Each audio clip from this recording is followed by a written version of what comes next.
जय हिंद फ्रेंड्स जैसे कि हमारे यूजीसी नेट के पाठ्यक्रम में अगर देखा जाए तो हमारे सिलेबस में जो लगा हुआ है, एक तरीके से अगर देखें तो हमारे पाठ्यक्रम में लगा हुआ है मुर्दहिया करके। जैसे यूनिट 10वां जो यूनिट है उसमें आप देखेंगे तो उसमें मुर्दहिया आत्मकथा लगी है, जो कि डॉक्टर तुलसीराम जी द्वारा एक तरीके से स्वकथ्य में कथा लिखा गया है। अपने खुद की जीवनी को उन्होंने प्रस्तुत किया है इसमें, और उसको अगर हम देखेंगे तो 8 या 7 इस तरीके से उपशीर्षकों में उसको विभाजित कर दिया है। तो जैसे कि हमके पूर्ववर्ती क्लासों में हमने देखा कि 2 क्लास में उसी के संदर्भ में हमने बात की थी, और आगे आज उसी को बढ़ाने की कड़ी है। तो यहाँ पे देखिए, सबसे पहले अगर देखा जाए तो एक तरीके से जो उन्होंने व्याख्यायित किया है संपूर्ण अपने कथात्मक जीवन की स्थितियों को, कि घर में कैसी स्थितियां रहती थी, और फिर जब मैं स्कूली जीवन में गया तो स्कूली जीवन में भी मुझे कितनी कठिनाइयों का सामना करना पड़ा। तो एक तरीके से देखेंगे उनकी जो जीवन की स्थितियां रही है वो बहुत ही विकट परिस्थितियों में बीती, और जैसे कि सहज रूप में हम चीजों को जानते नहीं है, समझते नहीं है कि क्या ये वाकई में इतने लोगों के साथ ऐसी समस्याएं घटित हुई हैं। तो जब खुद जो लेखक खुद अनुभव करता है अपने जीवन को, और वो अगर हमारे समक्ष लिखता है तो वो ज्यादा ही हमें लगता है कि हाँ, ये सच्चाई से भरपूर होगा। तो जिस तरीके से यहाँ पे डॉक्टर तुलसीराम जी ने पहले तो बताया जीवन में उनके यहाँ पे अगर देखें तो किस तरीके से एक भूतही पारिस्थितिकी स्थिति, यानी जहाँ पे वो रह रहे थे, पारिवारिक पृष्ठभूमि थी, फिर अब वो जीवन के आगे कदम में जैसे गए तो फिर उनको जो स्कूल कॉलेजेस मिले तो वो कैसी स्थितियां रही। अब ये कह रहे कि जब उनके यहाँ पे गांव में अकाल की स्थिति आई तो अकाल में भी लोगों ने अंधविश्वास को कैसे ढूंढ लिया। वो चीज देख के आपको लगेगा कि हाँ, वाकई में स्थितियां कितनी विकराल रही होंगी उस समय, लोगों को समझाना, और न जाने कितने लोग जिनके खुद की गलती नहीं थी वो काल के गाल में समा गए। जैसे जैसे अपरंपार भय और दहशत के बीच सन 57 की बात चल रही है, आजादी मिल चुकी है, सन 57 का समय चल रहा है। गांव वाले ये कहते थे कि ये संख्या सताने वाली होने के कारण ही 57 कहलाती है, यानी संख्या सताने वाली है इसीलिए ये 57 कहला रही है। किंतु सन 58 भी 57 से अलग नहीं था। 9 ग्रहों के मेल से उत्पन्न अनिष्टकारी संभावना तथा मुड़कटवा, धोकरसकवा, लकड़सुगवा बाबाओं का आतंक जारी था। मतलब जब हमारे यहाँ पे भयातुर की स्थिति ये आ गई है कि उस समय इतना बाबाओं का बोलबाला था, अंधविश्वास लोगों में इतना ज्यादा घर कर गया था कि और चीजें, तर्क तो पता ही नहीं चलता था, तर्क ज्ञान का। किसी भी साधु या लंबी दाढ़ी वाले व्यक्ति को देखते ही लोग इधर उधर भागने लगते थे। सबसे बुरा हाल छोटे छोटे बच्चों का था। स्कूल जाने वाले बच्चे सबसे ज्यादा डरते रहते थे। मैं उस समय कक्षा 4 में पहुंच गया था। बहुत दिनों तक आसपास के गांव के बच्चों के साथ हम झुंड बनाकर स्कूल जाते थे। हमारा स्कूल मिट्टी की दीवार वाला 4 कमरों का एक खपड़ैल सा मकान था, जिसके एक कमरे में एक तरफ ढेर सारा चौला तथा गोहरा रखा होता था, दूसरी तरफ खाना पकाने के लिए मिट्टी का चूल्हा, जिस पर प्राइमरी स्कूल के 5 अध्यापकों का रोज दोपहर में खाना बनता था। अतः 5 कक्षाओं में से सिर्फ 3 कक्षाओं के ही छात्र स्कूल में बैठ सकते थे। वैसे भी खाना पकाने से उठते हुए धुएं के फैल जाने से छात्रों को बहुत परेशानी होती थी, इसलिए अधिकतर कक्षाएं स्कूल के पास स्थित शिव मंदिर के जो बगल है, शिव मंदिर के बगल में पोखरे के किनारे पेड़ों के नीचे लगती थी। हम सुबह स्कूल पहुंचते ही पोखरे पर दौड़ते हुए जाते और किसी घनी छाया वाले पेड़ के नीचे जगह छेकते ताकि धूप से बच जाए और दिन भर वहां पढ़ सके। कभी कभी घनी छाया वाले पेड़ के नीचे कब्जा करने की होड़ सी मची रहती थी। जैसा कि बच्चों में एक प्रवृत्ति देखने को मिलता कि पहले जाओ पहले पाओ, तो ये सब होड़ सा मचना ये सब स्वाभाविक है। लेकिन समस्या ये थी कि बच्चों के पास और कोई साधन भी तो नहीं था कि वो आगे बढ़े, तो बढ़े कैसे। तो देखिए, उस समय की एक तरीके से लेखक बता रहे हैं कि उस समय एक नहीं तमाम समस्याओं से जूझना था और बहुत सारी समस्याएं थी। अब उनके ये जो शिक्षाएं जारी होती थी एक तरीके से, तो उनका शिक्षा जो होता था वो भी कहाँ पे, पेड़ों के नीचे ही लगता था। अब पेड़ों के नीचे अगर उनकी शिक्षा के दीक्षा के लिए जो भी सारा चीज लग रहा है, तो आगे वो लोग करें तो करें कैसे। तो ये ऐसी स्थिति में लेखक को बहुत ज्यादा समस्या हो जाती थी, और वो कह रहे हैं कि कोई भी घनी छाया वाला पेड़ किसी एक कक्षा के लिए निर्धारित नहीं था। ऐसे में जब वो निर्धारित नहीं था, तो फिर एक तरीके से समस्या होती थी। फिर समय के साथ ये हुआ कि बरसों बाद ये समझकर बड़ी संतुष्टि की अनुभूति हुई कि पूरा का पूरा भारतीय दर्शन ही पेड़ों के नीचे सोचा गया था, जिनमें सर्वोपरि था गौतम बुद्ध, जिन्होंने निर्वाण यानी हमेशा के लिए दुखों से छुटकारा की विधि एक पेड़ के नीचे ही ढूंढ निकाला था। अतः ज्ञान के मामले में उस महान परंपरा का एक सूक्ष्मतम अणु भी बनकर किसी गर्व नहीं होगा। इसलिए अब अगर देखें तो उनके स्कूली जीवन की जो एक स्थितियां यहाँ पे बयां हुई कि अब जो स्कूली जीवन उन लोगों का शुरू होता है, उस तरीके से स्कूली जीवन में लेखक ये कह रहे हैं कि फिर स्थिति कैसे संभल गई, यानी वो एक चारों तरफ की जो स्थितियां रहती थी, तो इस स्थितियों से अगर देखें तो लेखक का कहना ये है कि इमारत ना होने की शिकायत करने की हिम्मत नहीं होती। घर एक तरीके से घोर जाड़े की दुनिया में स्कूल के सामने तथा बगल में स्थित बड़े मैदानों में खुली धूप में कक्षाएं लगती थी और मैदानों में भी स्थितियां ऐसी ही कुछ थी कि लगने से मुझे एक बड़ा फायदा होता था। मैं गणित के पन्नों को चिकनी जमीन पर कपड़े से लिखकर हल कर लेता था, फिर उसे छोटे छोटे अक्षरों में पटरी या कॉपी पर उतार लेता था। इसका एकमात्र कारण ये भी था कि मेरे पास कॉपी का हमेशा सा अभाव रहा था, इसलिए रफ के कागज बचाने के लिए जमीन पर गणित हल कर लेता था। उस समय पुड़िया में स्याही बाजार में बिकती थी, जिसे पानी में घोलकर लिखा जाता था। हमें पुड़िया वाली स्याही खरीदना एक बड़ी समस्या लगती थी, अतः मेरे जैसे लगभग सभी गरीब बच्चे घर में चावल को तवे पर खूब जलाकर कोयले जैसा कर देते थे। यानी यहाँ पे लेखक ये बता रहे हैं कि देखिए उस समय हमारे लिए एक समस्या तो थी ही, एक तरीके से बहुत ही विकट समस्याएं थी, और ऐसी समस्याओं के बीच हम उस चीज का निराकरण कैसे करते थे, इसी से हमारा काम चल जाता था। गर्मी के दिनों में प्यास लग जाना एक बड़ी समस्या थी। स्कूल के पास एक कुआं था जिसके चबूतरे तक का हम दलित बच्चे छू नहीं सकते थे। तो यहाँ पे समस्या समझ में आती है कि एक चबूतरा है और दलित बच्चे जो कि पढ़ने सभी जा रहे हैं और सब बच्चे हैं, लेकिन ये बच्चे नहीं छू सकते थे। पानी पिलाने की विनती मुंशी से की जाती थी, यानी मुंशी से ये कहा जाता था कि हमको पानी पिला दीजिए। वे हमारी कक्षा में पढ़ने वाले परसुपुर गांव के मिसिर बाबा को पानी पिलाने के लिए कहते। मिसिर बाबा उम्र में काफी बड़े थे, वे लगभग 9 वर्ष की उम्र में पढ़ने आए थे, इसलिए मुंशी जी उनको कुएं से बाल्टी खींचकर पानी पिलाने को कहते थे। वे पानी पिलाते समय खूब खिलवाड़ करते थे, हम मंजूरी से मुंह लगाए रहते थे। वे बहुत से चबूतरे पर खड़े खड़े पानी गिराते। वे पानी बहुत कम पिलाते थे, किंतु सिर पर गिराते ज्यादा थे, जिससे हम बुरी तरह भीग जाते थे। इस खेल में मिसिर बाबा को बड़ा मनोरंजन था। मुंशी जी भीगे कपड़ों को देखकर हमें खूब गाली देते थे और कहते थे ठीक से पानी भी नहीं पीने आता। उल्टे बाबा शिकायत करते कि अब बाल्टी की तरफ मुंह कर रहा था, इसलिए भीग गया। इस शिकायत पर और भी गाली पड़ती। पानी पीना वास्तव में एक विकट समस्या थी। तो ये समस्या थी उस समय की, जो खुद लेखक तुलसीराम जी ने जो अपने जीवन में सहा, देखा, समझा उस चीज को यहाँ पे, कि कभी कभी हम लोगों को ऐसे पानी पीना पड़ता था कि पोखरे पर चले जाते जिसका पानी गहन जलकुंभियों से ढका रहता था और हम जलकुंभियों को हटाकर पानी पीते। यानी स्कूल में पढ़ने जाते और इन बच्चों को एक बार सोचना पड़ता कि हम पानी कैसे पिएंगे। उसे साल में 3 दिन 15 अगस्त, 26 जनवरी, 2 अक्टूबर के दिन पूरे प्राइमरी पाठशाला के छात्रों को गांधी टोपी पहनकर तथा हाथ में घर से बनाकर लाए हुए कागज के तिरंगे झंडे को लेकर आसपास के गांव में प्रभात फेरी निकालना पड़ता था। हम जुलूस में अलग झंडियां लेकर गांधी, नेहरू तथा सरदार पटेल जिंदाबाद का नारा लगाते थे। यानी ये अपने बारे में बता रहे हैं कि हम लोग किसका नारा लगाते हुए चलते। साथ ही स्कूल में हम गांधी टोपी रोज पहनकर आना पड़ता। इन दिनों खास तौर पे मास्टर साहब लोग भाषण में कहते कि गांधी जी ने अछूतोद्धार के लिए कुछ लड़ा है। मतलब इन लोगों को ये पता चलता था कि हाँ, गांधी जी ने अछूतोद्धार के लिए कुछ मतलब कि एक तरीके से इनको इन समस्याओं से बचाया जाए, इसलिए गांधी जी ने कुछ किया है। लेकिन ये बातें सुनकर मैं बहुत खुश होता था कि चलो गांधी जी ने कम से कम अछूत के उद्धार के लिए कुछ तो किया। किंतु मुझे जब भी गांधी जी की याद आई, अविलंब मुंशी जी तथा मिसिर बाबा याद आने लगे। विशेष रूप से एक घटना मुझे नहीं भूलती। कक्षा 4 में ही एक बार मिसिर बाबा पानी पिलाने कुएं पर गए।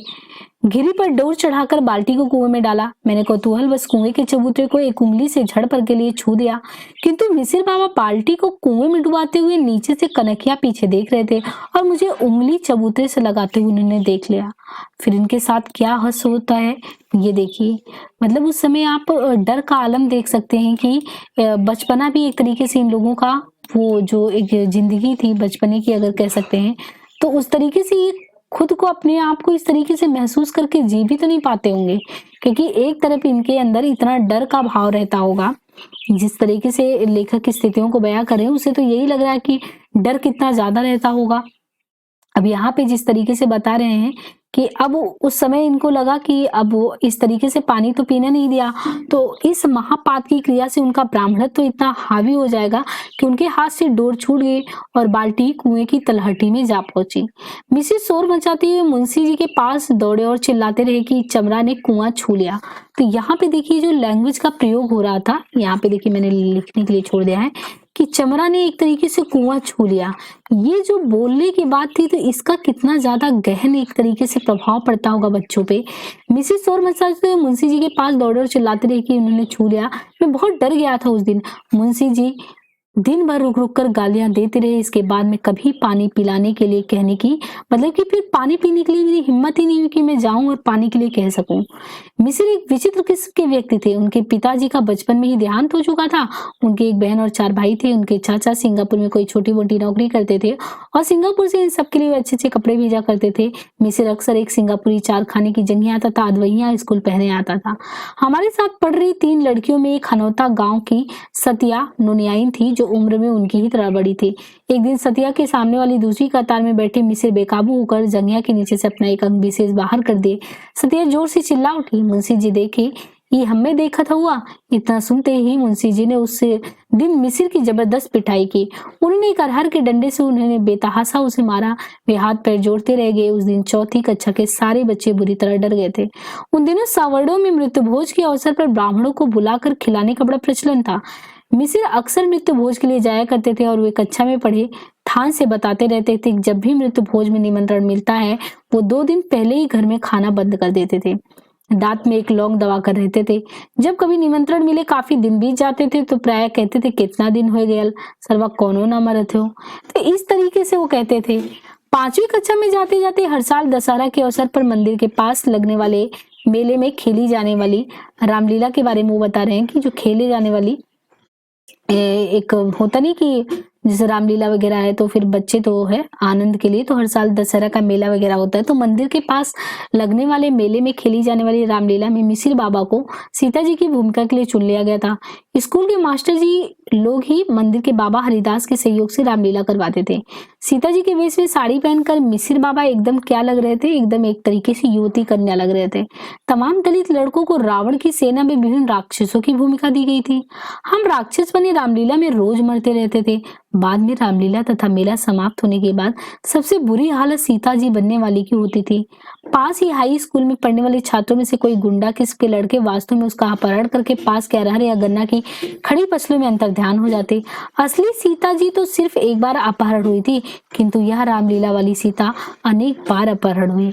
बाद में मिसिर को समय समय पर अपहृत होने में बड़ी ख्याति मिली, किंतु किसी जटायु में इसकी शिकायत उन्होंने कभी नहीं की। यानी इस तरीके से स्थितियां बता रहे हैं कि ये सच्ची घटना थी। उन दिनों प्राइमरी स्कूल में पढ़ते समय सिरगोदवा बाबा का बड़ा आतंक था। कई बार स्कूल में अफवाह उड़ गई कि सिरगोदवा बाबा आने वाले ही। इतना सुनते ही सैकड़ों बच्चे स्कूल से भागकर दूर दूर फैले गन्ने के खेत में जाकर दिन भर के लिए छिप गए। शाम होने पर सभी डरते हुए घर जाते। कई बार मैं भी गन्ने के खेतों में छिपा रहा। वास्तव में सिरगोदवा बाबा कोई और नहीं बल्कि स्कूलों में जो सरकार द्वारा भेजे गए चेचक का टीका। अच्छा हाँ, ये चीज भी है कि उन दिनों अगर प्रासंगिक तौर पे लिया जाए तो कथानक पूरी तरीके से गढ़ा होता है।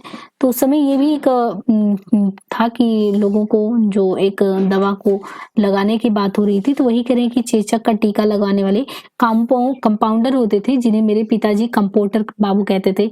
ये टीका जबरन छात्रों को लगाए जाते थे और क्योंकि लोग लगवाना नहीं चाहते थे तो इन टीकों के लगाने का तरीका बड़ा दुखदाई होता था। बाहों के ऊपरी हिस्से पर त्रिकोण में 3 बड़े बड़े छेद होकर उभर आते और जिंदगी भर के लिए बड़े बड़े दाग पड़ जाते। जिन्हें ये टीके लगाए जाते वो कई दिन तक बुखार से भी पीड़ित रहते था। इन टीका लगाने वालों से भी लोग भयाक्रांत रहते और इन्हीं को सिरगोदवा बाबा कहते थे। आजादी के बाद स्कूल की जो छात्र हैं यानी स्कूली छात्रों के बीच श्रमदान एक आवश्यक क्रिया होती थी, जिसके तहत हम स्कूल पहुंचते ही पूरे स्कूल की सफाई करते। सभी बच्चे अपनी कमीज या कुर्ते से झाड़ू लगाते। यानी ये उन दिनों की बात है कि देखिए कि श्रम दान करके बच्चे जो है पढ़ाई करते थे, जिसके तहत वो स्कूल पहुँचते, सफाई करते, सभी बच्चे अपनी कमीज या कुर्ते से झाड़ू लगाते थे। और करीब स्कूल से भी बता रहे हैं कि करीब स्कूल से 1 किलोमीटर दूर एक बावली थी, बावली यानी कुएँ टाइप की, जिसमें चिकनी मिट्टी पाई जाती थी। दीपावली आने से पहले हर साल वहाँ से हम सब गीली मिट्टी अपने कपड़ों में बाँध कर लाते और स्कूल की पुताई करते। श्रमदान करने से जमींदारों के बच्चे बहुत घबराते थे, किंतु जो दलित के बच्चे थे वो सब काम में बहुत आगे रहते थे। गैर दलित बच्चों के लिए एक श्रमदान था। स्कूल के पांचों अध्यापकों की बारी-बारी से कुएं से पानी निकालकर दोपहर के समय नहलाना तथा उनकी धोती कचार कर दोनों तरफ से धोती का एक खूंट पकड़कर मैदान में दौड़ाते हुए सुखाना। एक धोती को 2 बच्चे पकड़कर तब तक दौड़ते रहते थे जब तक कि वह सूख न जाए। छुआ-छूत के चलते यह काम दलित बच्चों से नहीं लिया जाता था। देखिए, दलित बच्चों से काम तो लिया जा रहा है, लेकिन वहां भी उन बच्चों को किन चीजों में अलग किया जा रहा है, यानी धोती सुखाने के काम में, जहां पे एक तरीके से इनको यानी छुआ-छूत का डर रहता, इसकी वजह से। तो ये कह रहे हैं कि उन बच्चों को उन चीजों से वंचित किया जाता था, जो एक तरीके से उनको लगता था कि उनका धर्म भ्रष्ट हो सकता है। दोपहर के समय रोज 1 घंटे का लेजर होता था, जिसके दौरान बच्चे अपने घर से लाई गई खाद्य सामग्री को खाते थे। गरीबी के चलते दलित बच्चे प्रायः 2 मुट्ठी दाना लाते थे, जिसे वे छिपा-छिपा कर खाते थे।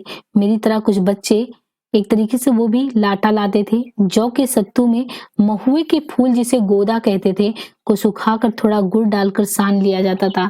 इसे लाटा कहते थे। महुए के फूल कठजमुनिया की तरह गोल तथा बड़ी गुड़िया की तरह एकदम सफेद होती थी, जो गर्मी के दिनों में सुबह-सुबह हजारों की संख्या में पेड़ों के नीचे बिछ जाता था। इसे दलित बटोर कर घर लाते और धूप में सुखाकर गगरी में रख देते थे। यह खाने में बड़ा मादक तथा मीठा होता था। महुआ एक ऐसा पेड़ होता था जिसका फूल ही फूल की तरह होता था। इसी से देसी शराब भी बनाई जाती थी, किंतु लाटा खाना एक तरह से दरिद्रता का प्रतीक था। यानी लेखक कह रहे हैं कि इन लोगों को जो वो खाने में, भोजन में खाद्य सामग्री लाते थे वो लाटा, और लाटा लेके आते थे। जो लाटा बनता था ये महुए का बनता था। तो एक मतलब एक ना, एक कह सकते हैं कि एक ऐसी स्थिति का बयां हो रहा है यहाँ पे, जो खुद स्वयं लेखक ने झेला, ये वही समझ सकते हैं। और ये लाटा लेकर जाते थे, और इसलिए मैं अक्सर लाटा अंगोछे में बांधे स्कूल के पास वाले नाले के किनारे एकांत में चला जाता था, जहां अनेक कब्रें होती थी। वहीं एक खेत की मेड़ पर बैठकर लाटा खाने के बाद नाले का 2-4 घूंट, अब देखिए यहाँ पे लाटा खाने के बाद वही नाले के 2-4 घूंट पानी, नाले के 2-4 घूंट पानी को पी लेता था और स्कूल आ जाता था। लाटा आदि खाने के बाद लेजर के दौरान प्रायः रोज हम बच्चों के लिए एक खास मनोरंजन का केंद्र था स्कूल। स्कूल से करीब 50 गज की दूरी पर स्थित 2 पक्के कमरों वाली एक वैदिक संस्कृत पाठशाला। इस पाठशाला में 2 पंडित अध्यापक थे तथा करीब 20 बड़े-बड़े छात्र थे। ये सभी आधी धोती पहने और आधी ओढ़े बिना किसी अन्य वस्त्र के सिर मुड़ाए, मतलब एक तरीके से अध्ययन के लिए वहां पे रहते थे। तो इनकी रटंत विद्या में खट चटट पटत जैसी शब्दावली बार बार सुनाई देती थी। हम प्राइमरी स्कूल के बच्चे इनके इन गुणसूत्रों को तोड़ मरोड़ कर अपना एक नया सूत्र बना लेते थे, जो इस प्रकार था: चटत खटत पटत खटत चटत पटत। यानी इस तरीके से ये मतलब वो चीजों को सुनते थे और उस तरीके से समझ में भी नहीं आता होगा। तो ये कह रहे हैं कि हम उन चीजों को सुनते थे और उन चीजों को सुनकर एक तरीके से उसको अपने शब्दों में कि कैसे हम लोग उस चीज को बयां कर सकते हैं, तो उनको अपनी शब्दों में एक तरीके से तोड़ लेते थे। इस तरीके से देखा जाए तो यहाँ पे जो एक स्थितियां बता रहे हैं, पिछली दीवार के जंगल के पास जाकर उपरोक्त सूत्र को जोर जोर से दोहराते, नेट बंद करो, जिसे सुनकर अंदर बैठे पंडित छात्र अपना रटना बंद करके गालियां देते हुए हम दूर दूर तक दौड़ा कर खरीदते थे, किंतु वे शीघ्र ही तक चूर हो जाते थे, इसलिए वापस आ जाते। हमें उक्त सूत्र द्वारा उन्हें चिढ़ाने में बहुत मजा आता। कभी कभी ये पंडित स्कूल में आकर अध्यापकों से शिकायत करते। अध्यापकों के डांटने के बाद 2-4 दिन तक हम नहीं जाते, किंतु पुनः सब कुछ शुरू हो जाता है। इन संदर्भ में एक रोचक बात ये होती थी कि जब भी हम उस जंगले के पास उक्त चिढ़ाने वाले सूत्र को दोहराते, पाठशाला के अंदर बैठे सारे पंडित सबसे पहले चिल्लाते हुए ये बोलते, अशुद्धम वर्तते, अशुद्धम वर्तते। इसके बाद वे गालियां देते, हमें खदेड़ते। सभी बच्चे शुरू में अशुद्धम वर्तते का अर्थ नहीं समझते थे, मतलब कि ये लोग वर्तनी जो कर रहे थे वो अशुद्ध निकाल रहे थे, पर ये समझ नहीं पाते थे कि हमारी गलती क्या है। किंतु एक दिन हाई स्कूल के संस्कृत अध्यापक चंद्रशेखर पांडे से कुछ बच्चों ने प्रणाम पंडित जी कहते हुए अशुद्धतम वर्ते का अर्थ पूछा। तो उन्होंने बताया कि अशुद्धतम वर्तते का मतलब गलत है। ये बच्चे सारे बच्चों को लेजर के समय अशुद्धतम वर्तते का असली अर्थ बता दिया। इतना जानने के बाद सभी बच्चे पुराने सूत्र को छोड़कर उसी जंगल के पास खड़े होकर रटंत विद्या में व्यस्त पंडितों को चिढ़ाने के लिए अशुद्धम वर्तते की रट लगाने लगे। इस नए सूत्र को सुनकर सारे पंडित क्रोध से पीड़ित होकर अंधाधुंध गालियां देते हुए दूर तक खदेड़ने लगे। बच्चों की इस नए हथियार से पंडित आग बबूला तो अवश्य हो जाते, किंतु उनकी प्रतिक्रिया में संस्कृत की कोई अन्य शब्दावली उनके मुंह से नहीं निकल पाती। धीरे धीरे थक हार कर पंडितों ने बच्चों को खदेड़ना बंद कर दिया, जिसके बदले बच्चे भी उन्हें चिढ़ाना कम कर दिए। सच मानिए तो पंडितों द्वारा क्रोधित होकर गालियां देते हुए खदेड़ने से बच्चों को काफी मनोरंजन होता, किंतु जब खदेड़ना बंद हो गया तो बच्चे भी उदास होकर चुप रहने लगे। संस्कृत पाठशाला के सामने एक छोटा सा पीपल का पेड़ था। जाड़े के दिनों में सारे पंडित उसी पेड़ के इर्द गिर्द बैठकर अपना पढ़ाई करते थे। लेजर के समय जब प्राइमरी स्कूल वाले कुछ बच्चे उनके सामने से चुपचाप गुजर जाते तो ये पंडित स्वयं बच्चों द्वारा चिढ़ाने वाली पहली शब्दावली अगड़म बगड़म स्वाहा आपस में दोहराते हुए खूब ठहाका लगाते। वास्तव में वह संस्कृत पाठशाला प्राइमरी स्कूल के चौथी और पांचवी कक्षा के बच्चों के लिए एक विचित्र मनोरंजन का केंद्र थी। पाठशाला में छुट्टियां बहुत रहती थी, क्योंकि हिंदू पंचांग के अनुसार अनेक व्रत वाले दिन होते थे। अतः जिस दिन पंडित नहीं आते उस दिन संस्कृत पाठशाला सुनी सुनी लगती और प्राइमरी स्कूल वाले बच्चे इस सूनेपन से काफी निराश हो जाते, क्योंकि उनकी चिढ़ाने वाली सामग्री का उपयोग नहीं हो पाता था। हम जब तक उस प्राइमरी स्कूल में पढ़ते रहते तब तक हमारे और संस्कृत पाठशाला के पंडितों के बीच यह रोचक आंख मिचौली जारी रही। आज भी वे गाय की पूंछ के बराबर चुकीधारी पंडित मुझे बहुत याद आते हैं और मन करता है कि यदि वह पुनः मिल जाए तो मैं अगड़म बगड़म स्वाहा फिर से दोहराऊं, जिसके बदले मुझे वाकई में गालियां मिले और फिर से खदेड़ा जाऊं। इस तरह चौथी पांचवी कक्षा में आते जाते मैं बहुत कुछ सीख चुका था, इसलिए पढ़ाई में बहुत मन लगने लगा था। गणित में मुझे हमेशा 100% अंक मिले थे। इन दोनों कक्षाओं में शाम के समय अंतिम घंटा स्मेंटल में होता था, जिसके तहत गणित की जबानी प्रश्न पूछे जाते थे। अब वहां पे अगर देखें तो लेखक अपना प्रदर्शन बताते हैं कि फिर मेरा प्रदर्शन वहां पे कैसा रहता था। तो वहां पे प्रदर्शन बताने के बाद ये कहते हैं कि मैं ये वहां पे एक मतलब कि ये सोच के बताना होता था, जो भी प्रश्न वगैरह पूछा जाता था तो सोचने के लिए मुश्किल से 1 मिनट का समय ही दिया जाता था और फिर जवाब ना दे पाने पर छात्रों को खड़ा रहना पड़ता था। फिर अध्यापक पूरी कक्षा से कहते जो उत्तर देना चाहता है वो तुरंत बताए। मैं हमेशा उत्तर सबसे पहले बता देता था। इसके बाद अध्यापक मुझे आदेश देते कि जिन छात्रों ने उत्तर नहीं दिया उनमें से एक एक झापड़ या मुक्का मारे। मैं अक्सर रोज ही प्रक्रिया में अनेक छात्रों की पिटाई कर देता था, जिसके कारण छात्र बाल एक तरीके से खास करके सवर्ण जातियों के बच्चे मुझसे बहुत घृणा करने लगे थे, जिसका प्रमुख कारण था मेरा अछूत होना तथा ऊपर से चेचक वाला चेहरा प्लस एक आंख का खराब होना। ऐसे छात्र लेजर के दौरान मुझे इंगित करके बाजार में सामान बेचने वालों की बोली की नकल पर कहते, ले अमरूद एक आना एक आना, यानी एक आना का बिगड़ा हुआ रूप एक आना। ऐसा सुनकर मुझे बहुत बुरा लगता, किंतु कुछ बोल नहीं पाता था, जिसकी खास वजह थी मेरे घर का वातावरण, जिसमें मुझे इस तरह की शब्दावली से अक्सर जूझना ही पड़ता था। किंतु मैंने स्कूल में से निपटने का एक उपाय ढूंढ लिया था। जो छात्र वैसा कहकर मुझे चिढ़ाते थे उन्हें मेंटल के दौरान अध्यापक द्वारा झापड़ मारे जाने के लिए कहने पर मैं बहुत जोर से मारता था, जिससे वे तिलमिला कर रह जाते थे, किंतु वे अध्यापकों के डर से कुछ कर नहीं पाते थे। बाद में कई छात्र मेंटल वाला घंटा आने से पहले मुझसे गिड़गिड़ाते हुए कहते, आज जोर से मत मारिया। मेरा यह हथियार बड़ा काम का सिद्ध हुआ और धीरे धीरे सामने एक तरीके से सामान बेचने वालों की बोली बंद हो गई। चौथी कक्षा के बाद मुंशी जी से छुटकारा मिल गया, क्योंकि पांचवी कक्षा को हमेशा हेडमास्टर परशुराम सिंह पढ़ाते थे। हेडमास्टर साहब प्राय सवर्ण से उनसे कहते थे कि ठीक से सवाल पढ़ के नहीं आई वो तो यही चमड़े से रोज पिटवाई। अब देखिए यहाँ पे ऐसे संबोधन किया जाता था। जब खुद के हेडमास्टर वहां के इस तरह संबोधित करते होंगे तो बच्चों पे कितना प्रभाव पड़ता होगा। ये सुनकर मैं बहुत खुश होता और इससे मुझे गहन अध्ययन की बहुत प्रेरणा दी। इसको एक तरीके से लेखक ने जो है वो तो सकारात्मक रूप में ले लिया। हालांकि जो हेडमास्टर ने जिस तरीके से कहा कि अगर नहीं आओगे सवर्ण बच्चों को कि हम मरवाएंगे, किनसे एक तरीके से मरवाएंगे, तो मतलब वो कहे कि चमड़ा टाइप में ऐसे संबोधित करें, ये तो गलत है। लेकिन इसको सकारात्मक डॉक्टर तुलसीराम जी ने ले लिया कि चलो कम से कम मैं ज्यादा पढ़ के आऊंगा तो क्लास में इस तरीके से रहूंगा कि मुझे जो है खड़े होके और लोगों को मतलब खुद ज्यादा नंबर पाऊंगा तो लोगों को एक तरीके से मार भी सकता हूँ। तो ये चीज था। ये सुनकर जब वो खुश हुए तो कहीं ये मेरे लिए प्रेरणा स्रोत था पढ़ाई के लिए। देखिए कोई ना कोई कारण तो होना चाहिए पढ़ाई के लिए भी, बिना कारण के आप नहीं पढ़ सकते। या मान लीजिए मुझे पढ़ाना है, बिना कारण के हम पढ़ा नहीं सकते। तो हर एक चीज़ के पीछे एक उद्देश्य निहित होता है। तो वही कह रहे हैं कि हेडमास्टर परशुराम सिंह मेरे सबसे बड़े प्रेरणा स्रोत थे। वे हमेशा कक्षा में मेरी प्रशंसा करते और सबसे ज़्यादा खुश होते तो कहते कि चमरा एक दिन हमारे स्कूल की इज्जत बढ़ाई। हालाँकि उनके संबोधन में ये जो चमरा शब्द था ये बहुत गलत था, इसको संबोधित नहीं करना था। लेकिन चलिए कोई बात नहीं, कोई तो प्रेरणा स्रोत बना उनका। उन दिनों अगर बात की जाए तो उन दिनों प्राइमरी स्कूल में डिप्टी साहब यानी स्कूल इंस्पेक्टर का बहुत खौफ रहता था। 3-4 माह में एक बार जिला केंद्र से कोई ना कोई डिप्टी साहब अवश्य स्कूल का दौरा करने आते तथा नियमित रूप से वे पता लगाते कि स्कूल में पढ़ाई लिखाई ठीक से चल रही है या नहीं। एक बार एक डिप्टी साहब आने की तारीख निर्धारित कर दिए थे। उस स्कूल के अध्यापकों के बीच बड़ा हड़कंप मच गया था, जिसका प्रमुख कारण था कि डिप्टी साहब चमार थे। हड़कंप इस सवाल पर सबसे ज्यादा मचा हुआ था कि खाना तो रोज की तरह अध्यापकों के चौके में बन जाएगा, किंतु अपनी थाली में कैसे खिलाएंगे। हेडमास्टर साहब ने मुझसे कहा कि मैं अपने घर से एक लौटा तथा थाली लाऊं, किंतु ये बात किसी को भी ना बताऊं। मैंने वैसा ही किया और उसी में डिप्टी साहब को खाना दिया गया।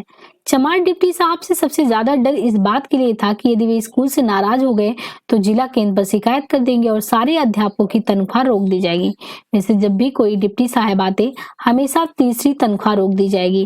वैसे जब भी कोई डिप्टी साहब आते हमेशा तीसरी से 5वीं कक्षा के बीच किसी कक्षा का चयन करके मतलब कि एक तरीके से कुछ ना कुछ मतलब जो बच्चे होते थे उनको पढ़ाना रहता ही था।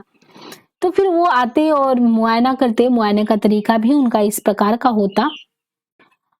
अब ऐसे अवसरों पे देखा जाए जो हेडमास्टर के बारे में बताया जा रहा कि हेडमास्टर जी आते और एक तरीके से एक ऐसी स्थितियां थी कि उस समय अगर देखें तो हेडमास्टर साहब हमेशा मुझे मुआयना वाली कक्षा में सबसे पीछे बैठा देते। मुझे उनका निर्देश होता था कि डिप्टी साहब जब भी कोई सवाल किसी से भी पूछे तो तुम तुरंत खड़े होकर उत्तर दे देना। यानी मतलब कि क्लास में अब जिसको आता है तो ये चीज होता नहीं कि आपको जब भी निर्देश मिले तो कोई भी सवाल तो तुम खड़े कर देना। इससे क्या होगा, ये लगेगा कि क्लास में पढ़ाई लिखाई चल रही है। खासकर ऐसे होता है कि जो तेज बच्चे होते हैं उनको पहले निर्देशित कर दिया जाता है। ऐसे करने पर डिप्टी साहब अक्सर चिढ़कर कहते कि तुमसे तो हमने सवाल पूछा भी नहीं था। इस पर हेडमास्टर साहब हमेशा डिप्टी साहब से कहते कि साहब यह एक हरिजन का बेटा है जो हमारे स्कूल का सबसे अच्छा विद्यार्थी है और आदतन हर काम पहले करता है। उनके इस तर्क पर डिप्टी साहब का पूरा ध्यान हरिजन के इर्द गिर्द चला जाता, यानी कहीं और नहीं हरिजन के। और ये तुरंत पूछने लगते कि और कितने हरिजन यहाँ पढ़ते हैं तथा वे पढ़ने में कैसे हैं, आदि आदि। इस तरह मुआयना समाप्त हो जाता। हेडमास्टर साहब की यह रणनीति हमेशा सफल होती, किंतु एक बार वही पुराने वाले डिप्टी साहब दोबारा आ गए। उस समय हेडमास्टर साहब बहुत घबरा गए थे, क्योंकि पहले वाली रणनीति दोहरा नहीं सकते थे। जैसे तैसे मुआयना हुआ और अच्छा ही रहा, किंतु इस बार मेरा उपयोग ना हो पाने में तो मुझे भी थोड़ी निराशा जरूर हुई कि मेरा उपयोग नहीं हो पाया। उस जमाने में डिप्टी साहब का स्कूल में काफी भय समझा जाता था। एक बार मैं चौथी कक्षा 1958 में ही का समय है, उस समय पढ़ रहा था। स्कूल के बाहर एक टूटी दीवार वाला बिना छत का खंडहर था, जिसमें हमें बैठकर मुंशी जी पढ़ा रहे थे। इस खंडहर का फर्श समतल था। मुंशी जी आदतन हमेशा हुक्का पीते रहते थे तथा बच्चों से आग जलवाकर अपनी तंबाकू वाली वाली बड़ी चिलम भरवाते रहते थे। उस खंडहर के बगल में कोई बीघा खेतों में बड़ी बड़ी अरहर की फसल थी। हुक्का पीते हुए मुंशी जी ने अचानक देखा कि 1 बीघा दूरी पर एक आदमी धोती कुर्ता पहने किंतु सिर पर हैट लगाए स्कूल की तरफ आ रहा है। मुंशी जी ने हैटधारी होने का मतलब ये निकाल लिया कि डिप्टी साहब बिना सूचना दिए स्कूल का मुआयना करने आ रहे हैं, क्योंकि उस समय डिप्टी साहब लोग हमेशा हैट पहनकर आते थे। वास्तव में हैट अफसर होने का सबसे बड़ा प्रतीक होता था, क्योंकि अभी कुछ ही वर्ष पूर्व हैटधारी अंग्रेज भारत छोड़कर वापस इंग्लैंड गए थे, किंतु अपनी विरासत पढ़े लिखे भारतीयों के लिए बरकरार थी। अतः उस धोती कुर्ते वाले हैटधारी को मुंशी जी ने डिप्टी साहब समझकर डर के मारे आग जलती हुई चिलम समेत हुक्के को अरहर की खड़ी फसलों के सामने फेंक दिया। उस खेत में अरहर की सूखी पत्तियां बड़ी मात्रा में गहनता से फैली हुई थी। कुछ ही पलों में चिलम की आग से सूखी पत्तियां जलने लगी और उसकी लपटें बड़ी तेज से फैलने लगी। कुछ पल तक तो कुछ भी समझ में नहीं आ रहा था कि क्या किया जाए। उधर डिप्टी साहब के डर से जोर जोर बोलकर मुंशी जी किताब पढ़ाने लगे। इसी बीच हरधारी व्यक्ति स्कूल के पास से गुजरने वाली पगडंडी से होता हुआ आगे निकल गया। इसके बाद मुंशी जी ने सारे बच्चों को अपनी अपनी पटरी से आग बुझाने के लिए दौड़ा दिया। जैसे तैसे पटरी से पीट पीट कर ढेर सारे बच्चों ने आग बुझाई। गनीमत यह थी कि अरहर के डंठल अभी कच्चे थे, इसलिए उसमें आग नहीं लग पाई थी, वरना कोई बीघा भर जमीन और उस पे इतनी खड़ी फसल, वो सब के सब एक तरीके से देखा जाता तो बर्बाद हो जाती। तब जाके मुंशी जी के धड़कते हुए दिल को एक तरीके से सांस मिली। सरवा डरवाए दिल। बाद में पता चला कि वे स्कूल के पास वाले टड़वा गांव के तेजई सिंह नाम के जमींदार थे, जो सिर्फ 5वीं तक पढ़े थे, किंतु हैट लगाकर हमेशा साहबी रोब झाड़ा करते थे। तो इस तरीके से उनको लगा कि चलो बचा, और साथ में जिस तरीके से वो मतलब एक देखा जाए कि मुंशी जी जो स्थितियां वहां पैदा करने वाले थे, तो बहुत ही विचित्र स्थिति थी। थैंक गॉड एक तरीके से वो देखा जाए तो खेत जो है वो बच गया। इस तरह हेड साहब मास्टर ने बहुत धिक्कारा उनको। डिप्टी साहब की कड़ी में एक तरीके से उन्होंने कहा कि डिप्टी साहब की कड़ी में एक दिन जब मैं 5वीं कक्षा में पढ़ रहा था, तो अचानक असली डिप्टी साहब स्कूल का मुआयना करने आ गए, और जब असली आ गए तो उस दिन हेडमास्टर परशुराम सिंह 5वीं कक्षा के सारे विद्यार्थियों को अपने गांव जिगरसंडी ले गए थे, जहां उनसे कोई गाड़ी गन्ना छिलवाया गया था। कारण ये था कि हेडमास्टर साहब उस क्षेत्र के सबसे बड़े जमींदार थे, जिनके घर 22 जोड़ी बैल की खेती होती थी। जाड़े के दिनों में उनका जो गन्ने का वो होता था, गन्ने चिरैया कोटा थाना स्थित चीनी मिलने, तो बैल गाड़ियों पर लद कर जाता था। अतः एक दिन जल्दी जल्दी गन्ना छिलकर गाड़ी में लादने के लिए वे छात्रों को अपने गांव ले गए थे। गनीमत ये थी कि 1ली से 4वीं कक्षा के छात्र एवं अध्यापक स्कूल में ही थे। उसी दिन डिप्टी साहब ने हेडमास्टर साहब के बारे में पूछा, तो अन्य अध्यापकों ने बता दिया कि वे 5वीं कक्षा के विद्यार्थियों को लेकर पास वाले गांव में श्रमदान के लिए गए हैं। स्मरण रहे कि आजादी के पहले दशकों में स्कूलों में श्रमदान का प्रचलन था, जिसके तहत बच्चों को आसपास के गांव में श्रमदान करना पड़ता था। डिप्टी साहब हेडमास्टर तथा छात्रों के आने का इंतजार करने लगे। काफी देर बाद दोपहर के बाद हम लोग वापस स्कूल आए। डिप्टी साहब स्कूल के बाहर ही बैठकर हमें आते हुए देख रहे थे। पास आने पर अचानक हेडमास्टर साहब बिना कुछ पूछे कुछ छात्रों से ही पूछ लिए कि वे कौन सा श्रमदान करके आ रहे हैं। छात्रों ने बिना सोचे विचारे सही से बता दिया, गन्ना छिलने की बात। सुनकर डिप्टी साहब आग बबूला हो गए और वापस जाने लगे। उस दिन हेडमास्टर साहब बहुत गिड़गिड़ाए थे तथा बड़ी मुश्किल से डिप्टी साहब को मनाकर स्कूल में वापस ले आए थे। बाद में बच्चों के बीच अफवाह उड़ी कि हेडमास्टर साहब ने डिप्टी साहब को 1 महीने की तनख्वाह घूस में देकर मनाया था। इस घटना के बाद कभी दोबारा गन्ना छिलने वाला श्रमदान हुआ नहीं। उधर वापस गांव में देखा जाए तो सन 1958 और 59 लगभग 57 को ही अग्रसित रूप में माना जाए तो इस अवधि में हमारे पूरे क्षेत्र में भयंकर सूखा पड़ा था। यही समय क्या है, 1958-59 का समय, और एक तरीके से कहा जाए कि उस समय पूरा सूखा पड़ा हुआ था। अतः 1957 में 9 ग्रहों के मिलने से होने वाले अनिष्ट की अफवाहों को साकार रूप से सूखे उत्पन्न स्थिति में लोगों को साफ तौर पर दिखाई देने लगा था। इसलिए अंधविश्वासों को हद से ज्यादा बोलबाला हो गया था। खाद्यान्नों की कमी के कारण लोग भुखमरी के शिकार होने लगे थे। अनेक गाँव में विशेष रूप से दलित परिवार के लोग रात में अक्सर फाका करने लगे थे। हमारे घर वालों को भी हमेशा कड़े की आग सुरक्षित रखती थी। दलित बस्ती की अनेक औरतें चूल्हा जलाने के लिए प्राय रोज दादी से आग मांग कर ले जाती थी। उस समय अनेक घरों में फाका के कारण चूल्हे नहीं जलते थे। अब यहाँ पे जो चूल्हे वगैरह नहीं जलते थे उसका कारण भी अगर देखें तो कह रहे हैं, इसलिए दादी से कोई जब आग मांगने नहीं आता तो वह बड़ी दुखित होकर कहती थी, लगता है उसके घर खाना नहीं पकेगा। दादी की सूक्ति में अत्यंत करुणा का भाव होता था, किंतु जिस दिन स्वयं हमारे घर में चूल्हा नहीं जलता उसके बारे में वह कोई प्रतिक्रिया नहीं देती थी। दादी की चुप्पी के बारे में जब आज मैं ये सोचता हूँ, यानी लेखक कह रहे हैं कि जब ये चुप्पी, क्योंकि तब तो एक बचपना था और उस तरीके से चीजों को समझ नहीं पाते थे, लेकिन आज उस चुप्पी को जब समझते हैं कि क्या ऐसी भी स्थितियां थी, तो वाकई में लेखक के द्वारा यही बताया जा रहा है कि आज मैं वो सोचता हूँ तो ये लगता है कि उसके अंदर कितनी भारी पीड़ा सुलगती रही होगी उस अकाल के दौरान, क्योंकि अकाल था और कुछ भी नहीं होता था, तो नहीं होगा तो फिर बनेगा क्या। अंदर कितनी भारी पीड़ा सुलगती रही होगी उस अकाल के दौरान। सबसे सस्ती वस्तु चीनी मिल से निकला हुआ चोटा होता था।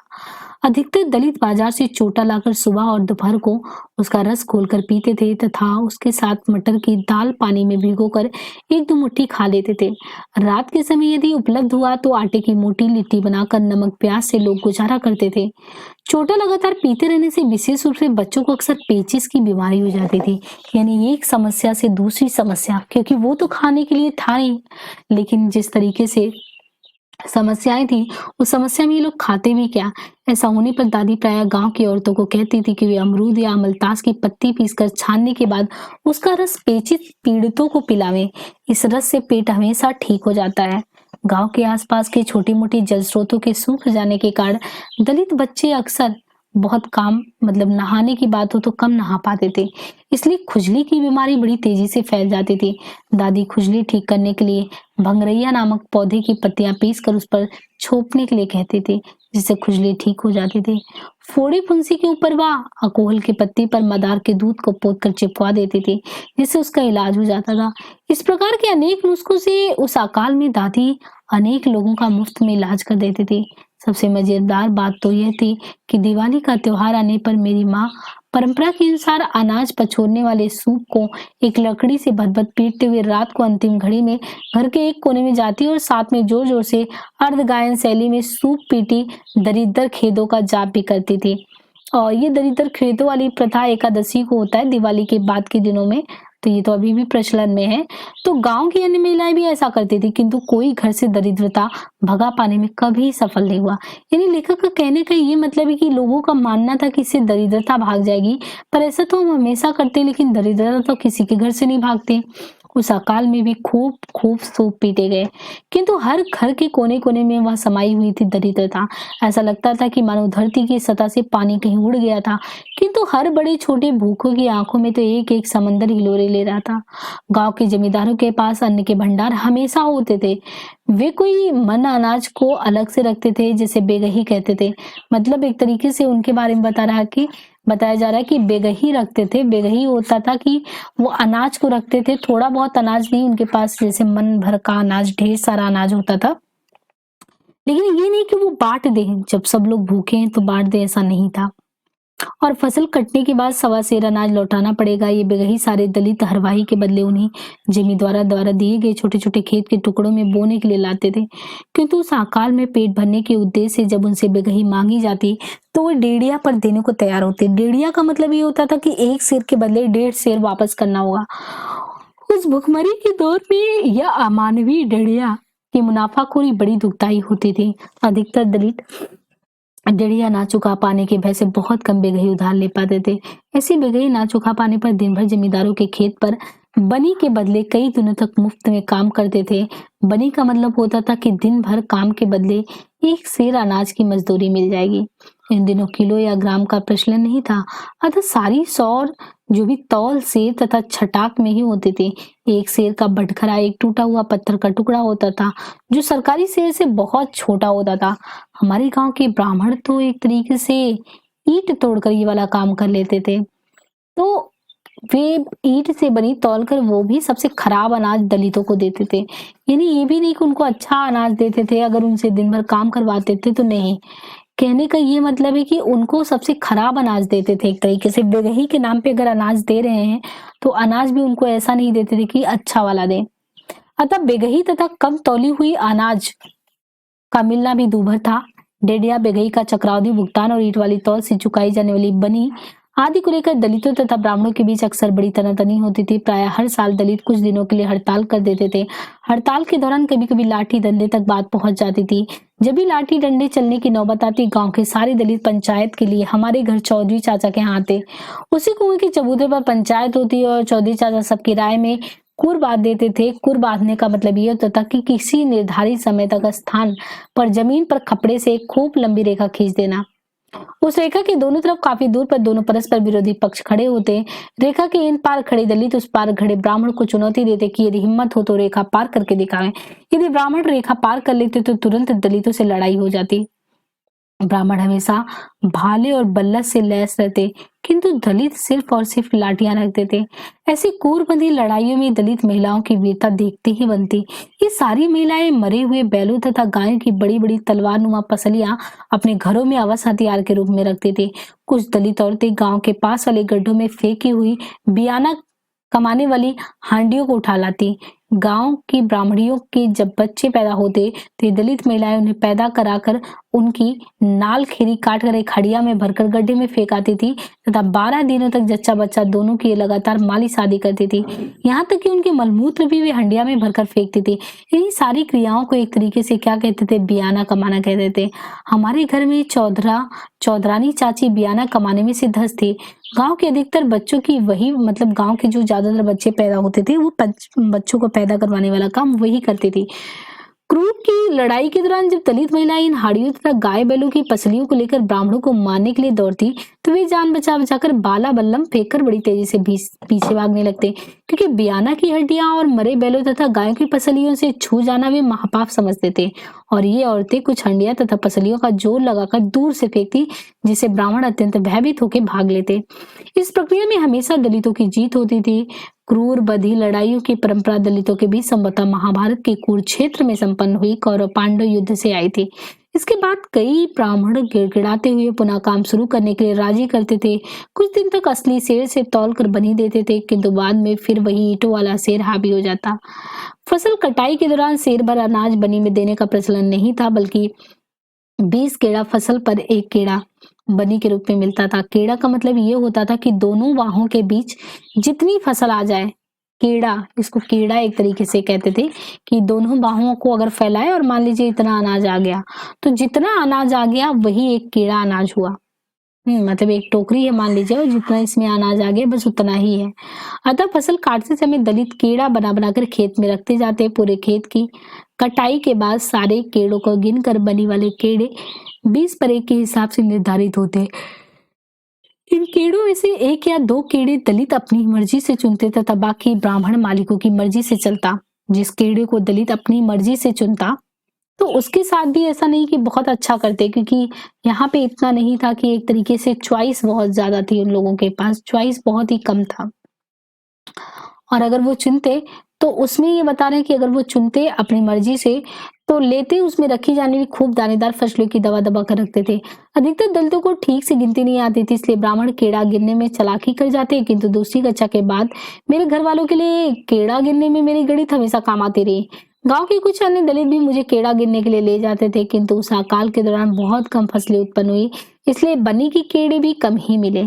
इन अकाल के दिनों में दलितों को बहुत ज्यादा श्रम करना पड़ता था, किंतु कमाई बहुत कम हो पाती थी। यानी एक तो अकाल है, उनको श्रम मेहनत पूरा करना है, लेकिन कमाई उस तुलना में देखा जाए तो नहीं मिलते थे।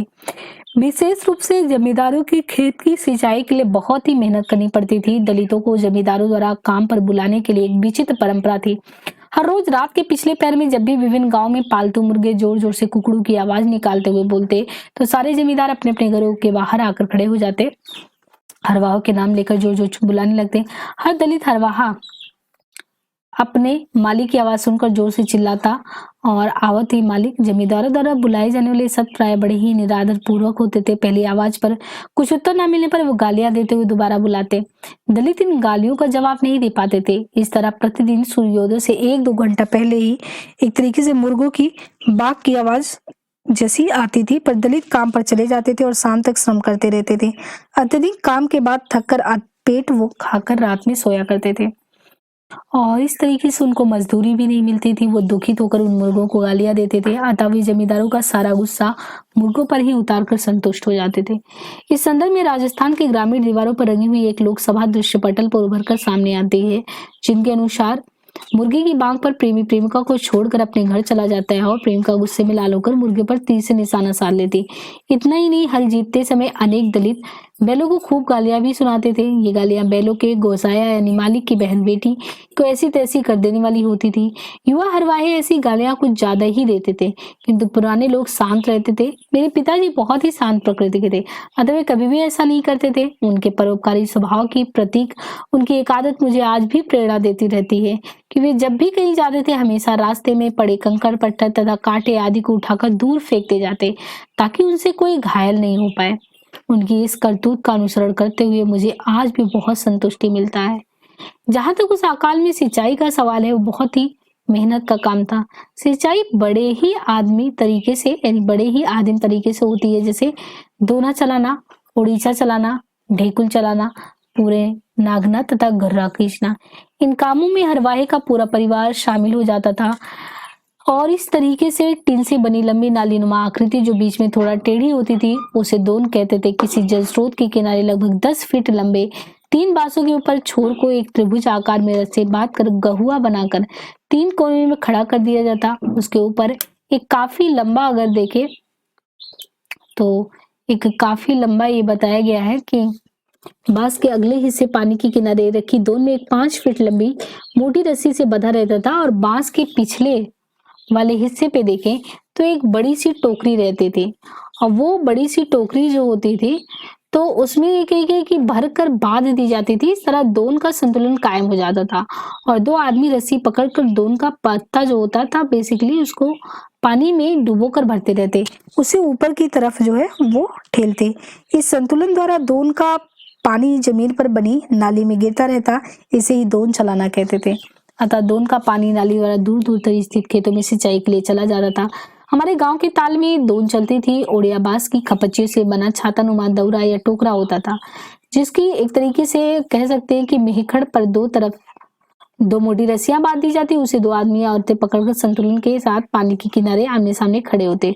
ओडिचा को पानी में डुबडुबा कर जमीन पर बड़ी नाली पर गिराते। रस्सियों के संतुलन से पानी आसानी से ओडिचा के बाहर हो जाता था। इस तरह नालियों से अगर पानी खेत में चला जाता, ढेकुल दोन की तरह ही चलाई जाती, किंतु वह हमेशा कुएं से पानी निकालना मतलब पानी निकालती थी। सारा तरीका दोन जैसा ही होता था। पास में बधी होती थी। पूरा नाद दो बैलों की जोड़ी द्वारा होता था। जुआठा में बैलों को नाद कर 12 यानी मोटा रस्मा से बांध दिया जाता था। फिर बरहे के दूसरे हिस्से में चमड़े से बनी एक बड़ी मोटी या चरसा को बांध कर कुएं के ऊपरी रखी घिरी से जो है पानी में लटका दिया जाता था। तो वैसे गांव में कुओं की संख्या भी काफी कम थी। अगर देखा जाए हमारे पूरे गांव में सिर्फ 6 कुएं थे, जिनमें से सिंचाई के 3 कुओं का ही उपयोग होता था, क्योंकि शेष कुएं जो थे वो ब्राह्मणों के पानी पीने के कुएं होते थे। और इस तरीके से अगर देखा जाए तो वो लोग कई चीजें में उनका प्रयोग करते थे। तो सबसे समस्या जो थी इन्हीं लोगों को थी। और एक तरीके से क्योंकि इनके खेत गांव के पूरब में थे और गांव के पूरब में यानी मुर्दहिया के जंगलों के पास, जबकि सारे कुएं पश्चिम तरफ अन्य फसलों वाली सिवानों में थे। अतः धान की सिंचाई असंभव थी, इसलिए अकाल के दौरान धान की सारी फसलें सूख जाती थी और उनमें बालियां नहीं लग पाती थी। सूखने के बाद मुश्किल से उनके तने में 7-8 अगर देखे तो हिस्सा मुरझा जाता था। इन मुरझाए हुए हिस्सों के बारे में करें तो जो भी है मतलब कि तनों को कुसी कहा जाता था। फसलें सूखने के कारण पशुओं को खिलाने के लिए चारा ठीक से नहीं मिल पाता था। तो देखिए समस्या हर तरीके से थी। लेखक यही कहना चाह रहे हैं कि समस्या एक तरीके से नहीं थी, समस्या इनके लिए हर एक प्रकार से थी और उस समस्या से लेखक एक तरीके से कह रहे हैं कि हमको निजात कैसे पाना था, क्योंकि इतनी प्रकार की समस्याएं व्याप्त थी तो उन समस्याओं से कैसे निजात मिलता। तो लेखक वही चीज कह रहे हैं कि चारा भी ठीक नहीं मिल पाता था और हम लोगों के यहाँ अनाज भी नहीं हो पाता था। और इस तरीके से उस समय देखें तो अकाल की स्थिति में जिस तरीके से बोलबाला था तो किसी के सामने हाथ भी फैलाओ तो उससे भी कुछ मिलने वाला नहीं था, क्योंकि स्थिति ऐसी थी कि आप बहुत कुछ वहां पे बोल भी नहीं सकते थे, आपको उनकी बातें माननी ही मानी थी। इसलिए लोग इन पशुओं को कुसी चराने के लिए खेतों में ले जाते थे। मैं भी कुसी चराने जाया करता था। पानी की कमी के कारण धान के खेत जिन्हें किबारा यानी कियारा कहा जाता था, को जमीन फट कर चारों तरफ विभिन्न प्रकार की दरारों में बदल जाती थी। कियारों की इन्हीं फटी दरारों से अनेक जगहों पर तरह तरह की प्राकृतिक कलाकृतियां बन जाती थी। सारे खेत रेखा गणित के नमूने लगते थे। कई दरारों में तो चिड़िया की चोंच, ऊंट का गर्दन समेत मुंह तथा हाथी के सूंड भी नजर आते थे। तो ये दृश्य बताया जा रहा है, ये इसलिए बताया जा रहा है कि ये है भयावह अकाल का दृश्य। लेखक ये बता रहा है कि वो जो फट के पूरा ना ये सारा चीज जैसे अकाल का, जैसे जहाँ पे पानी सूख जाता है और पूरा वो फट के निकल जाता है, तो वही कह रहे हैं कि ये अलग अलग आकृतियां, ये सब जो अनोखा सौंदर्य की बात मैं आपसे कर रहा हूँ, ये अकाल का वो भयावह दृश्य है जिसमें मानव की भुखमरी और असीम पीड़ा का साम्राज्य फैला था। धान रोपने की बात की जाए तो दलित मजदूर ने हमेशा एक लोकगीत की कुछ पंक्तियां गाती थी दिन भर, जो इस प्रकार थी, अरे रामा परी गे बलुआ रे, चलब अब हम कैसे ये हरी। इस तरह जब ये मजदूर ने पूरे एक तरीके से धर्रा के दौरान मोड़ छीनते हुए कुएं से पानी निकालते तो दलित मजदूर एक लोकगीत और भी गाते थे, ऊंचे ऊंचे कौना के नीची बा जगतिया रामा, निहुर के पनिया भरे हैरे सवारा गुरिया। तो पनिया भरत की जो स्थिति है, तो पनिया भरत के हीन कर टिकवा होरले रामा, रुअत घरवा आई लो से सांवर गुरिया। तो इस तर्ज पर औरत के सारे आभूषणों के कुएं में गुम हो जाने का वर्णन हो जाता था। इस जो मतलब ये जो वर्णन हुआ है, जो कालिदास, कवि कालिदास या जयदेव की बस की बात नहीं थी। ऐसे ही दलित महिलाएं मेले ठेले या राह चलते जब भी अपनी किसी नजदीकी महिला से मिलती तत्काल वो वहीं खड़ी होकर परस्पर गले मिलकर देर तक गायन शैली में रोते हुए अपने दुख दर्द को बांटने लगती। ब्याहता युवतियां भाइयों के मिलने पर उनके घुटने पकड़कर इस शैली में अपना दुखड़ा सुनाया करती थी कि भारत के इस दुखियारी समाज की यह एक अनोखी कला है। मतलब कला की एक तरीके से अनोखी कला तो है ही वो दृश्य, लेकिन वो चीज वो दिखा नहीं पा रही हैं। कियारों में दरारें पड़ने से पूर्व रोपनी के समय भी आ गए थे। विरोधाभास सिर्फ यही था कि विरोधाभास की स्थितियां ऐसी अगर देखी जाए तो उनके लिए यही था कि वो करे तो करे क्या ऐसी स्थिति में। तो फसलों के सूख जाने के कारण उन जमींदारों से कहा जाता था कि इन दलितों को मतलब कि जो दुख दर्द होता था, तो क्योंकि उनके बनी के केड़े मिलने अब दुर्लभ हो गए थे, तो गांव के विभिन्न प्रकार के पक्षियों के संगीत में कलरव अब करस्कता में बदल गए, सुनने में अच्छा नहीं लगता था। विशेष रूप से कौओं का कोलाहल बहुत ही कर्कश लगता था। ये प्यासे कौवे चोंच फैलाए हुए हाँफते हुए घरों के आसपास मंडराते रहते, क्योंकि जंगल में खाद्य सामग्री देखा जाए तो उनका खाद्य सामग्री का मिलना जो है वो कम है। जहाँ अनेक पक्षी चेंचे करते हुए वो आ जाते, छोटे-छोटे अनेक चिड़िया पेड़ों से गिरकर मर जाती। तो ये देखिए ओवरऑल उन्होंने इस स्थिति का यानी अकाल के भयावह स्थिति का यहाँ पे वर्णन किया है। पूरी पंक्तियों में अगर देखेंगे तो पूरा जो वर्णन देखने को मिलता है यही है। और मछली मारने के संदर्भ में दलितों के बीच एक अनोखी परंपरा ये थी जिसका पूर्ण रूप से हमेशा पालन होता था। जब भी मछली मारने दलित ये बस्ती का एक तौजबून जोर जोर से चिल्लाकर उस पोखरी या बावली का नाम लेकर कहता, चिलिया चिल्लो और मछली के जोर। इन्हें नारा सुनते ही गांव के सारे दलित जाल तब बारह आदि उपकरण लेकर मछली पकड़ने आ जाते। इस तरह सामूहिक रूप से एक साथ सभी लोग मछली मार लेते। मछली मारते समय एक अनोखा दृश्य होता था। समय समय पर लोग चिड़िया के चिल्लो और मछली के छोर वाला नारा लगाते थे। उस समय चील और कौवे बड़ी संख्या में वहां मर रहे थे, और जब सारी मछलियां एक तरीके से बता रहे हैं जो भी थी वो पकड़ में आ जाती थी, तो मतलब एक अलग ही दृश्य था। उस समय चील और कौवे वगैरह तो होते ही थे। संभवतः इस आशा में कि कोई ना कोई बची हुई मछली उन्हें अवश्य मिलेगी, चिलिया चिलोर वाले नारे वो लोग लगाते। दलित बच्चे अपने खेल के लिए भी इसका यूज करते। तो ये सारी स्थितियां तो थी ही, लेकिन अकाल के बावजूद उन दिनों बड़े कड़ाके की जाड़ा भी पड़े थे।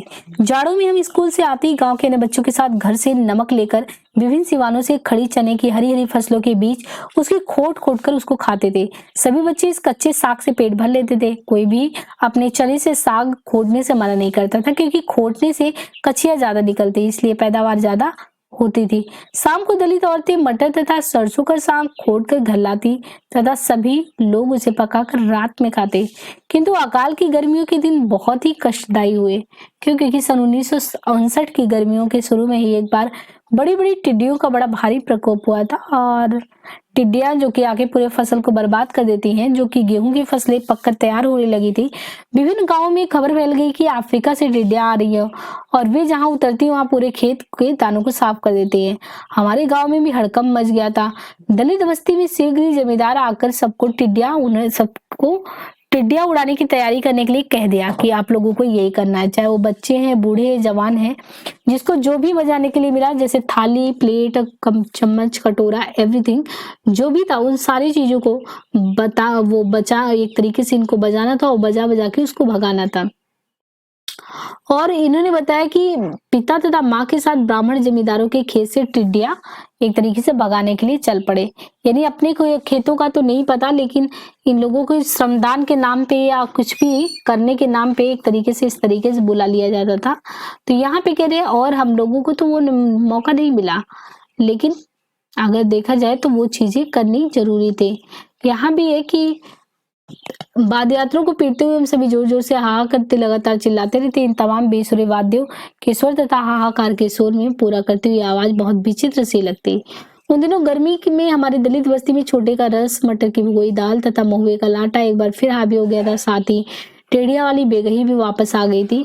और इस तरीके से देखा जाए तो ये गर्मियों का दिन जो है उस समय बहुत ही एक ऐसी स्थिति से गुजरा जिसको खुद लेखक कह रहे हैं कि हम उस तरीके से बयान नहीं कर सकते अपने शब्दों में। और इस दौरान सबसे बुरी हालत जो थी, मतलब ये भी बताया कि उस समय सबसे ज्यादा बुरी हालत किसकी रही है।